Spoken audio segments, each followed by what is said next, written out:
Hello बच्चों, नमस्कार। मैं सुजन कुमार और आपका स्वागत है हमारे यूट्यूब चैनल शाबाश अकेडमी पर। तो बच्चों, आज हम लेके आए हैं साइंस का केमिस्ट्री वाला पार्ट, क्योंकि हमने अधिकांश देखा है कि बच्चों को, अगर मैं 10th क्लास तक की बात करूं, तो जितनी भी थोड़ी बहुत समस्या बच्चों को आती है वो केमिस्ट्री में ही आती है।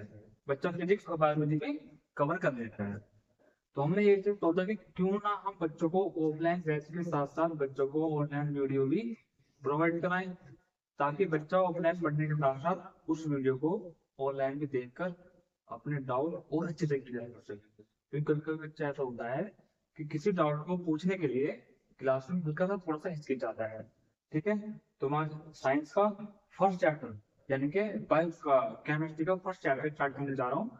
उससे पहले मैं आपको थोड़ी सी बेसिक नॉलेज जो बताने का प्रयास कर रहा हूँ कि साइंस होता क्या है, साइंस को हम कितने भागों में बांटते हैं, और साइंस के किस किस पार्ट में या साइंस के किस किस हिस्से में किस किस चीज के बारे में हमसे पूछा जाता है। ठीक है, तो मैं यहाँ पे स्टार्ट कर रहा हूँ कि साइंस होता क्या है।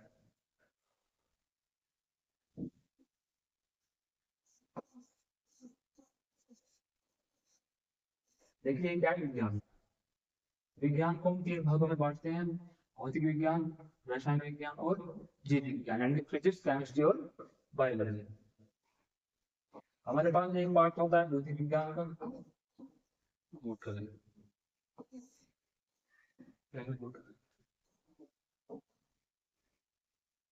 एक पार्ट होता है हमारे पास रासायनिक विज्ञान का।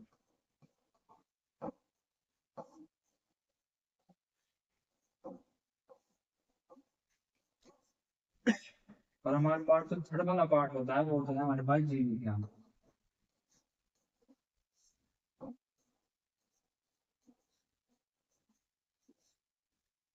देखो, जैसे ही मेरे पास एक क्या है, भौतिक विज्ञान। क्या है? भौतिक विज्ञान।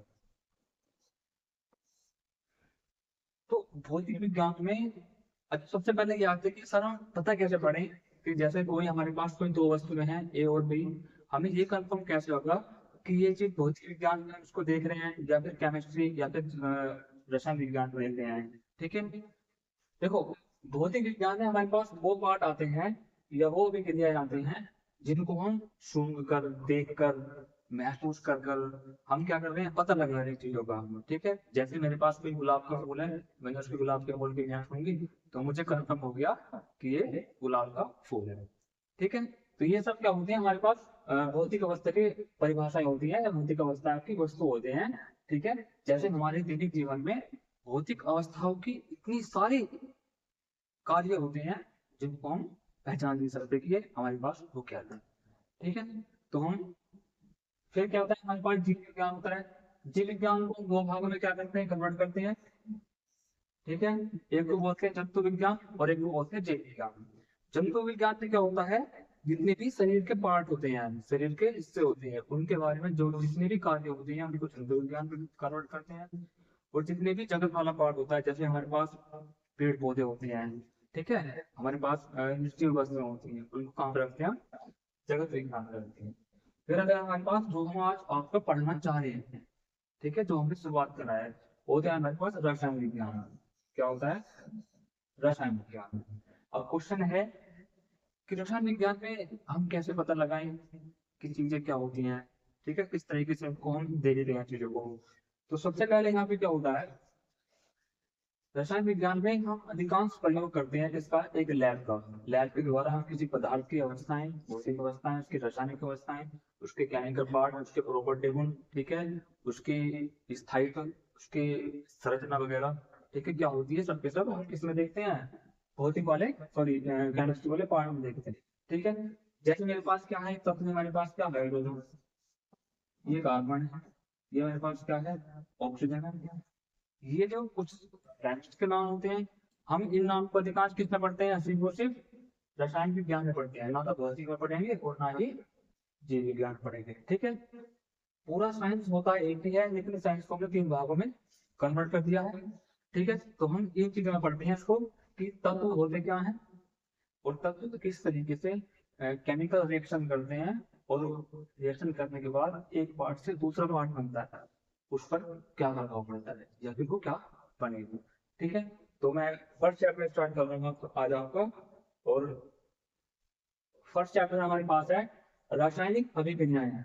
रासायनिक अभिक्रियाएं व समीकरण।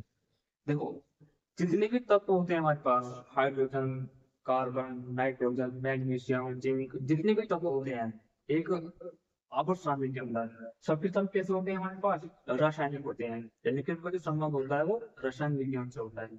फिर है रसायन विज्ञान, उसके बाद क्या है रासायनिक अभिक्रियाएं। यानी कि अभिक्रिया क्या होती है, जब कोई दो पदार्थ ए और बी अभिक्रिया करेंगे, ए बी के साथ अभिक्रिया करता है, तो थर्ड वाला पोर्शन हमारे पास क्या होता है। जैसे मैं हूँ आपके पास एग्जाम्पल के तौर पर, अभी मैं सिर्फ आपको चैप्टर के बारे में बता रहा हूँ मोटा मोटा, तो चैप्टर में क्या कह रहा है वो, चैप्टर है क्या। जैसे मैं को मेरे पास ये कोई ए है और ये क्या है, बी है, इसमें क्या करें, रिएक्शन करें, ए ने बी के साथ क्या करें, रिएक्शन करें, तो मेरे पास जो थर्ड पार्ट बन के आ रहा है वो क्या आ रहा है आपका, ए बी बन के आ रहा है। ठीक है, और जो मेरे पास ये पदार्थ होते हैं, क्या होते हैं ये पदार्थ होते हैं, क्या होते हैं पदार्थ होते हैं।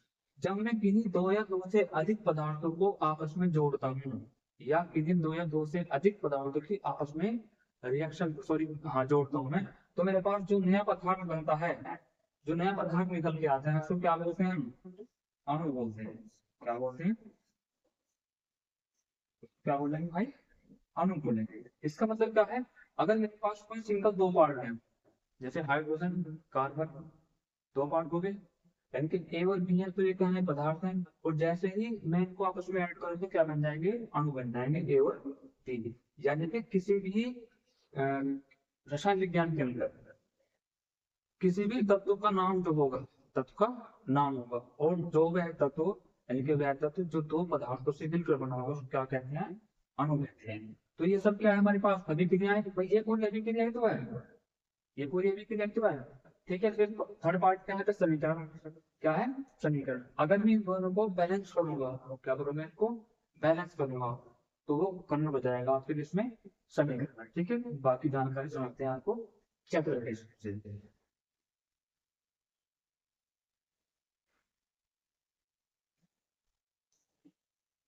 ठीक है बच्चों, तो ये आपका फर्स्ट चैप्टर, और फर्स्ट चैप्टर का नाम क्या है यहाँ पे आपका, रासायनिक अभिक्रिया है समीकरण। देखो फर्स्ट चैप्टर, ठीक है, फर्स्ट टॉपिक क्या कराए, अभिक्रियाएं। अब हमको देखना है कि यहाँ पे अभिक्रियाएं क्या होती हैं, यानी कि वह क्रिया जिसमें पदार्थ की संरचना, संगठन तथा गुण आपस में क्या होते हैं, बदलते हैं। पदार्थ की संरचना, पदार्थ की संरचना, संगठन तथा गुण आपस में क्या होते हैं, बदलते रहते हैं, उनको क्या कहते हैं, अभिक्रिया कहते हैं। ठीक है, कहलाती है वो अभिक्रिया कहलाती है। ठीक है, अभी आपको बताया था कि अभिक्रिया होती क्या है। फिर आता है हमारे पास अभिक्रिया के पार्ट क्या होते हैं, अभिक्रिया के पार्ट।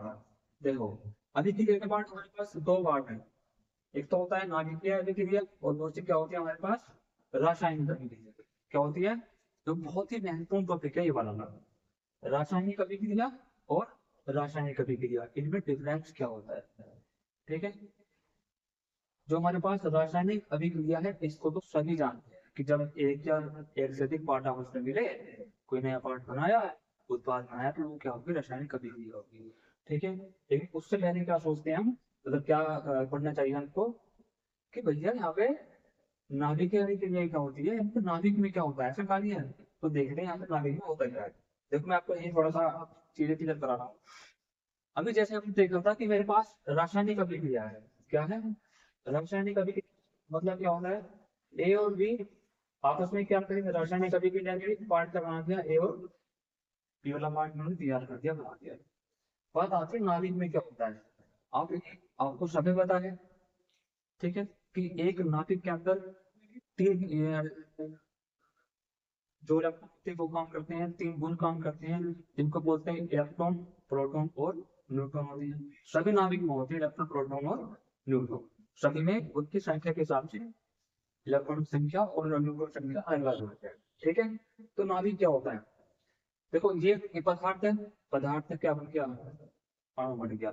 नाभिक में क्या होगा, एक नाभिक दूसरे नाभिक के अपने ही समूह के दूसरे नाभिक से, अपने ही समूह के दूसरे नाभिक से जब अभिक्रिया बनेगा, और अभिक्रिया के बाद जब वो उत्पाद बनाएगा, क्या बनाएगा, जब के बाद उत्पाद बनाएगा, वो तो थर्ड पार्ट बनाएगा। क्या बनाएगा, थर्ड पार्ट बनाएगा। देखो किस तरीके से बनाता है वो, आपके लिए कुछ यहाँ पे एग्जाम्पल देखा है, इससे पहले समझता हूँ और इनकी अभिक्रियाएं क्या होती है। ठीक है, देखो नाभिकीय अभिक्रिया में क्या होती है, नाभिक अभिक्रिया में इसमें परमाणु के नाभिक भाग लेते हैं, परमाणु क्या भाग ले रहे हैं, नाभिक भाग ले रहे हैं। इसमें क्या होता है, इसमें परमाणु के बाहरी कक्षा के इलेक्ट्रॉन भाग लेते हैं, बाहरी कक्षा क्या भाग लेते हैं, यहाँ पे इलेक्ट्रॉन भाग लेते हैं। ठीक है, यानी कि हमने देखा कि बहुत लंबा डिस्टेंस है, तो नाभिक के बीच में क्या हो रहा है, नाभिक के सॉरी परमाणु के नाभिक भाग ले रहे हैं। नाभिक क्या होता है, जैसे इलेक्ट्रॉन, प्रोटॉन और न्यूट्रॉन, ये क्या होता है, नाभिक है। यानी कि पूरा पूरा नाभिक भाग ले रहा है, एक ही विक्रिया में इलेक्ट्रॉन भी भाग ले रहा है, प्रोटॉन भी भाग ले रहा है और न्यूट्रॉन भी भाग ले रहा है। और जैसे हम अगली इसका आए दर्शन का विक्रिया में हमने देखा कि परमाणु के बाहरी कक्षा के इलेक्ट्रॉन भाग लेते हैं, सिर्फ बाहरी कक्षा के इलेक्ट्रॉन। जैसे नेट्रोन हाइड्रोजन के कितना इलेक्ट्रॉन है, एक इलेक्ट्रॉन है। तो किसी भी केमिकल रिएक्शन में हाइड्रोजन का सिर्फ एक इलेक्ट्रॉन भाग लेगा। कैसे लेगा, देखो यहाँ पे मैं मेरे पास क्या है, हाइड्रोजन, और हाइड्रोजन का कितना होता है, ONH1 होता है। अगर मैं हाइड्रोजन के इन समस्थानिक को ना लेकर ऑल ओवर हाइड्रोजन वाला पैट तो कितना होता है, ONH1 होता है। तो इलेक्ट्रॉन, जो नाभिक के इलेक्ट्रॉन होते हैं, किसी भी केमिकल रिएक्शन में वही भाग लेंगे अकॉर्डिंग टू नाभिकीय अभिक्रिया। यानी कि नाभिकीय अभिक्रिया में नाभिक भाग लेने, इसमें क्या ले रहे हैं, इलेक्ट्रॉन भाग ले रहे हैं। कैसे, जैसे एक क्या है यहाँ पे हाइड्रोजन, कितना क्रमांक होता है इसका, सॉरी इलेक्ट्रॉनिक कितना होता है, एक होता है। कितना इलेक्ट्रॉन, भारी कक्षा में कितना इलेक्ट्रॉन आएगा, सिर्फ एक। यानी कि जितनी भी रासायनिक अभिक्रिया होंगी, इसका सिर्फ एक इलेक्ट्रॉन भाग लेगा, एक नाभिक भाग नहीं लेगा। ठीक है, समझ में आया होगा आपको। दूसरा प्रश्न देखते हैं क्या कहना है जो हमारा। ठीक है, इसमें क्या कह रहा है, यानी कि इसमें एक प्रकार के परमाणु दूसरे प्रकार के परमाणु में बदल जाते हैं। किसमें, नाभिकीय अभिक्रिया में। इसमें एक प्रकार के परमाणु दूसरे प्रकार के परमाणु में बदल जाते हैं। सबसे पहले मोस्ट इम्पोर्टेंट जो लाइन है उसमें यही वाली है, फिर समझो इसको। इसमें एक प्रकार के परमाणु, एक प्रकार के परमाणु दूसरे प्रकार के परमाणुओं में क्या हो जाते हैं, बदल जाते हैं। समझ में आया होगा आपको। यानी कि अगर मैं परमाणु ए लूं, परमाणु बी लूं, तो जो उत्पाद बनेगा वो ए और बी से बनेगा। लेकिन नाभिकीय अभिक्रिया में ऐसा नहीं होता। इसमें क्या कह रहा है, यानी कि एक प्रकार के परमाणु ए और बी, एक परमाणु ए हो गया, एक परमाणु बी हो गया। इसमें जो थर्ड वाला पार्ट बनेगा या दूसरा पार्ट बनेगा, वो भी क्या बनेगा, मतलब परमाणु ही बनेगा। क्या बनेगा, परमाणु ही बनेगा। उसमें उत्पाद नहीं बोल सकते, उसको अणु नहीं बोल सकते, उसमें क्या बनेगा, वो परमाणु बनेगा। क्योंकि अणु क्या होता है, जब कभी दो पदार्थों को जोड़कर थर्ड वाला पार्ट है। ठीक है, अब जब इसमें क्या होता है, नाभिकीय सॉरी रासायनिक अभिक्रिया में क्या होता है, परमाणु के रूप में कोई परिवर्तन नहीं होता। परमाणु के रूप में कोई परिवर्तन नहीं होता। क्यों नहीं होता, अगर मेरे पास ए है और बी है, रिएक्शन करें ए और बी बन गया, तो परमाणु में कोई परिवर्तन तो नहीं होगा। भाई यहाँ पे ये था, यहाँ पे बी था, क्या बन गया, ए और बी बन गया।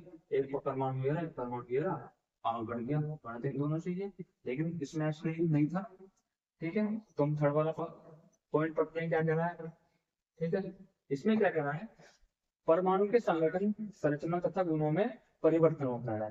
परमाणु के संगठन, संरचना तथा गुणों में क्या होता है, परिवर्तन होता है। वही परिवर्तन कब होगा, परिवर्तन जब तो होगा जब एक परमाणु प्लस परमाणु बराबर परमाणु बनेंगे, जब तक इसमें कोई परिवर्तन होगा।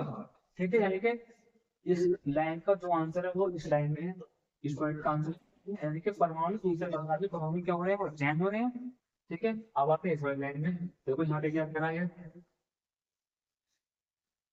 इसमें कहना है कि अणुओं के संगठन, यहाँ पे देखना, यहाँ पे क्या लिखा हुआ है, अणुओं के संगठन। यहाँ पे क्या लिखा हुआ है, परमाणु के संगठन। अणुओं के संगठन, संरचना तथा गुणों में परिवर्तन होता है। इसमें तो हो रहा है परमाणु के संगठन में, जो भी चेंजिंग होगा वो किसमें होंगे, ओनली फॉर परमाणु में या फिर एटम में होंगे। ठीक है, इसमें क्या है, जो भी परिवर्तन होगा वो अणु में होगा। और आपको ये अभी थोड़ी देर पहले बताया था कि अणु में और परमाणु में क्या डिफरेंस होता है। ठीक है, अगर मैं फिर आपको रिकॉल करना चाहूँ तो मैं आपको फिर बता रहा हूँ कि अणु क्या होता है, जो दो पदार्थों से मिलकर बना होता है। एक या एक पदार्थ से अधिक जब पदार्थ मिलेंगे तो उससे मिलकर जो भी हमारे पास केमिकल नाम बनता है, रासायनिक नाम बनता है, तो क्या बोलते हैं, हम अणु बोलते हैं। ठीक है, ये वाला पार्ट। ठीक है, और परमाणु क्या होता है, जब हम किसी भी दो पदार्थों को आपस में जोड़ते हैं, और जो जोड़ने से पहले जो अलग अलग स्थिति में अलग अलग अवस्था में रखे होंगे उनको क्या बोलते हैं, परमाणु बोलते हैं। ठीक है, समझ में आएगा आपके। तो देखते हैं, इसके कुछ एग्जाम्पल मेरे पास हैं और मैं एग्जाम्पल आपको दिखाता हूँ। देखो, मैं आपको एक एग्जाम्पल से कोई भी चीजें को क्लियर करने में कराने की कोशिश कर रहा हूँ। ठीक है, और आपको अच्छे से चीजें समझ में आ जाएंगी। एक ही एग्जाम्पल, ये मेरा वादा है आपसे। ठीक है, देखो इसमें क्या करना है, आपको सेकंड लाइन इंपोर्टेंट है, तो आपको सेकंड जो पॉइंट है उस पर ही ज्यादा ध्यान देना है। उसमें क्या है कि एक प्रकार के परमाणु, एक प्रकार के परमाणु दूसरे प्रकार के परमाणु, यानी कि एक प्रकार का परमाणु ये है, एक प्रकार का परमाणु ये है। वो क्या कर रहा है, एक प्रकार के परमाणु दूसरे प्रकार के परमाणु में क्या हो जाते हैं, बदल जाते हैं। एक प्रकार के परमाणु दूसरे प्रकार के परमाणु में क्या हो रहे हैं, चेंज हो रहे हैं, बदल रहे हैं। ठीक है, थर्ड क्या कह रहा है कि परमाणु के संगठन, संरचना तथा गुणों में क्या होता है, परिवर्तन होता है। परमाणु के संगठन, इनकी जो संरचना है, केमिकल पावर है, उनमें क्या हो रहा है, उनमें क्या हो रहा है, परिवर्तन हो रहा है। ठीक है, कैसे हो रहा है, आपको पता है जितनी भी हाइड्रोजन वाला पार्ट होता है, किसका, हाइड्रोजन का पार्ट होता है, हाइड्रोजन के तीन समस्थानिक होते हैं। कितने, तीन, 1s1, 1s2 और 1s3। ये होते हैं हमारे पास हाइड्रोजन के तीन समस्थानिक बोलते हैं। हाइड्रोजन के हमारे पास कितने पार्ट होते हैं, तीन पार्ट होते हैं, 1s1, 1s2 और 1s3। ठीक है, तो मैंने क्या किया, कोई दो पार्ट में उठाया, मैंने यहाँ पर उठा लिया 1s1 और 1s3 मैंने यहाँ पर उठा लिया। जब इनके केमिकल, जब इनके रिएक्शन करूंगा आपस में 1s2 के 1s3 की, तो मेरे पास क्या बनता है, एक हीलियम गैस बनती है। क्या बनती है, हीलियम गैस बनती है। अब मुझे क्या बताओ, क्या ये परमाणु है या अणु है, आप कहोगे परमाणु है, परमाणु की में या फिर पदार्थ है। ठीक है, क्यों, क्योंकि जब हाइड्रोजन तो सिंगल ही है, बट हाइड्रोजन तो किसी के साथ बना हुआ नहीं है, तो ये हाइड्रोजन ही होगा, ये भी हाइड्रोजन ही होगा। ठीक है, यानी कि एक प्रकार के परमाणु, एक प्रकार के परमाणु दूसरे प्रकार के परमाणु में क्या हो रहे हैं, बदल रहे हैं। एक प्रकार के परमाणु दूसरे प्रकार के परमाणु में बदल रहे हैं। ठीक है, कौन सी गैस मिलती है मेरे पास, हीलियम गैस मिलती है। कौन सी, हीलियम गैस मिलती है।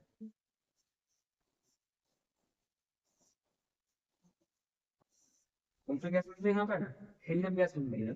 अच्छा मुझे बात बताओ, क्या हीलियम गैस के दो तत्वों के जोड़ से या दो तत्वों के माध्यम से या दो तत्वों को आपस में परी नहीं जाती, तो यानी कि जगह निर्माण बन रहा है, आपका वो जल्दी बन रहा, क्यों नहीं बन रहा, क्योंकि हीलियम तो खुद एक गैस है, और हीलियम आवासानी में रखा हुआ तत्व है। जो आवासानी में रखा हुआ तत्व है वो एक सिंगल तत्व होगा। कभी भी आवासानी में केमिकल रिएक्शन के बाद तत्व नहीं रखा जाता। ठीक है, जब तक उसको क्या बोलते हैं, तत्व बोलते हैं। अगर आवासानी में कोई पदार्थ या कोई नाम रखा जाता एक अणु के रूप में, किसके रूप में, अणु के रूप में, तो उसको पदार्थ ही अणु कहते हैं। क्या कहते हैं उसको, अणु कहते हैं। तो इसलिए तो हम कहते हैं कि ये पदार्थ है या फिर ये अणु है। ठीक है, समझ में आया आपको, यानी कि 1s2 प्लस 1s3 अगर मैंने क्या क्या हमारे पास हीलियम गैस बन गई, क्या बन गई, और कुछ ऊर्जा क्या निकल गई, बाहर निकल गई, यहाँ पे कुछ ऊर्जा बाहर निकल गई। ठीक है, तो यहाँ पे चीजें क्लियर है। अब आता हूँ मैं इसके तरफ। इसमें क्या है, किसी तत्व के भारी इलेक्ट्रॉन बाहर ले रहे हैं, परमाणु के रूप में कुछ परिवर्तन। ठीक है, उसके बाद क्या हो गया है, परमाणु के संगठन, संरचना तथा गुणों में क्या हो रहा है, केमिकल चेंजिंग हो रही है। क्या हो रही है, केमिकल चेंजिंग हो रही है। यानी कि एक अणु, एक अणु जो दूसरे अणु से अभिक्रिया करता है, दूसरे अणु से क्या करता है, अभिक्रिया करता है, जो नेक्स्ट उत्पाद बनाता है, तो उसमें क्या कहते हैं, इसको रासायनिक अभिक्रिया कहते हैं, ना कि क्या अभिक्रिया नहीं कहते हैं। ये इंपोर्टेंट चैप्टर है पूरा, ये दोनों नाम बहुत इंपोर्टेंट है। जिसको समझने से पहले जब किसी केस में नहीं आएगा तो वो ये भी नहीं पहचान पाएगा कि यहाँ पे ऐसा है क्या। ठीक है, एक बात बताओ उसको, ये क्या था यहाँ पे, परमाणु, क्योंकि एक तत्व है। ये क्या है यहाँ पे, जेटन को, इसको बोलते हैं जिंक ऑक्साइड, क्या बोलते हैं इसको, जिंक ऑक्साइड, जिंक ऑक्साइड हो गया, यानी कि जिंक प्लस ऑक्साइड क्या होता है, जिंक प्लस ऑक्साइड। अगर मैं जिंक को रख, एक तत्व परमाणु में पदार्थ तत्व है, और ऑक्सीजन को लग लूं पदार्थ परमाणु तत्व है, ठीक है। अगर मैं इसको पूरे को आपस में संघर्षण करूँ तो क्या बनता है, वो नाभिकीय अभिक्रिया होती है, ठीक है। तो ये क्या है, जिंक ऑक्साइड। अगर मैं जिंक ऑक्साइड को सल्फ्यूरिक अम्ल के साथ अभिक्रिया करता हूँ, किसको, सल्फ्यूरिक अम्ल के साथ अभिक्रिया करता हूँ, तो मेरे पास क्या बनता है, नेचुरल पदार्थ जिंक सल्फेट बनता है। क्या बनता है, जिंक सल्फेट बनता है, इसलिए बनता है जिंक सल्फेट। क्या बनता है, जिंक सल्फेट बनता है, और पानी की मात्रा क्या निकलती है, बाहर निकलते क्या बोलते हैं इसको, जल घोल। ठीक है, आई होप आपके पूरे को समझ में आया होगा दोनों चैप्टर। हम किसी बच्चे को अभी समझ में नहीं आया होगा तो वो एक बार कमेंट करते, एक बार फिर आपको बता दें, कोई दिक्कत नहीं है, या फिर वीडियो को रोके चूज करें, मेरे साथ बैठ करें एक बार फिर। ओके, तो आगे चलें, समझ में आया इतना क्या डिफरेंस होता है नाभिकीय अभिक्रिया और रासायनिक अभिक्रिया में, ठीक है। तो आगे